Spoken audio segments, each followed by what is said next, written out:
আলহামদুলিল্লাহি রাব্বিল আলামিন ওয়াসসালাতু ওয়াসসালামু আলা আশরাফিল আমবিয়াই ওয়াল মুরসালিন আম্মা বা'দ। মাসআলা, কারো নিকট প্রয়োজনের অতিরিক্ত নগদ ক্যাশ না থাকলেও কি হজ ফরজ হতে পারে? এই মাসআলার উত্তর হইল হ্যাঁ, প্রয়োজন হতে অতিরিক্ত নগদ ক্যাশ না থাকলেও কোনো ব্যক্তির উপর হজ ফরজ হতে পারে।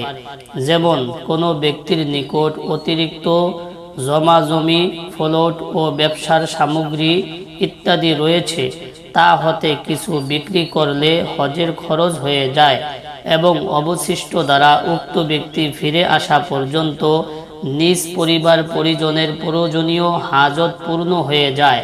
তাহলে এমন সব ব্যক্তি বর্গের উপর উক্ত সম্পদ বিক্রি করে হজ করা ফরজ।